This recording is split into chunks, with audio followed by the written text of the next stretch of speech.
இன்றைக்கு ஈரான்ல நடந்திருக்கிற முக்கியமான விஷயம்தான் புதிய சுப்ரீம் லீடர் தெரிவு செய்யப்பட்டிருக்கார்.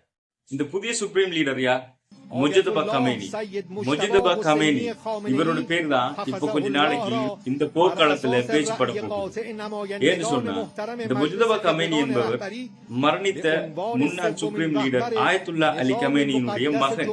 தன்னுடைய குடும்பத்திலேயே 4 பேரை, தந்தை மட்டுமல்ல 4 பேரை பறிகொடுத்து விட்டு தற்போது புதிய சுப்ரீம் லீடராக தெரிவு செய்யப்பட்டிருக்கார்.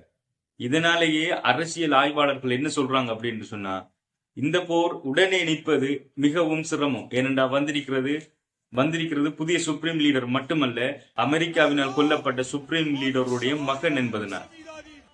வந்திருக்கிற சுப்ரீம் லீடருக்கு ஈரான் மக்கள் பெருமளவுல ஆதரவு வழங்கி கொண்டிருக்காங்க.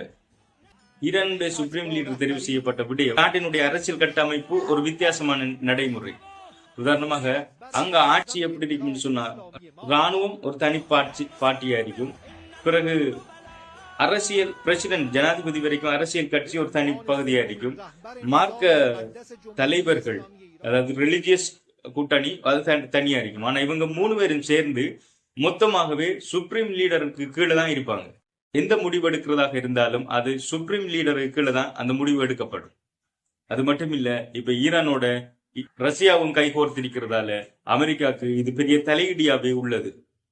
இப்போ இந்த சுப்ரீம் லீடரை பத்தி இஸ்ரேல் மற்றும் அமெரிக்கா என்ன சொல்றாங்க அப்படின்னு பார்த்தோம்னா, இஸ்ரேல் சொல்ற விடயம், அதாவது இந்த சுப்ரீம் லீடரையும் நாங்க டார்கெட் வச்சிருக்கோம், இவரையும் ரொம்ப நாளைக்கு அங்க ஆட்சி செய்ய விட மாட்டோம் அப்படிங்கிற மாதிரி சொல்லியிருக்காங்க. புதிய சுப்ரீம் லீடராக முஜதபா கமேனியை ஏற்றுக்கொள்ள முடியாது, அவருடைய ஆட்சி காலம் ரொம்ப நாள் நீடிக்காது, அவர் நாங்க ஒரு டார்கெட்டை தான் பார்த்துக்கிட்டு இருக்கோம் அப்படின்னு யுஎஸ் பிரசிடென்ட் டொனால்ட் ட்ரம்ப் அவர்கள் சொல்லியிருக்கார்.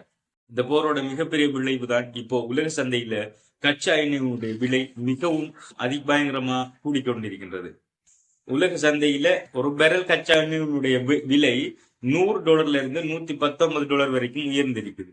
காரணம் என்னன்னு சொன்னா, இந்த ஈரானுடைய போராட்டக்காரர்களுடைய கையில இருக்கிற அந்த கடல் பிரியான பகுதி, ஸ்ட்ரைட் ஆஃப் ஹோர்முஸ் என்று சொல்லப்படுற பகுதி, அது ஈரானுடைய IRGC கையில் இருக்கிற பகுதி.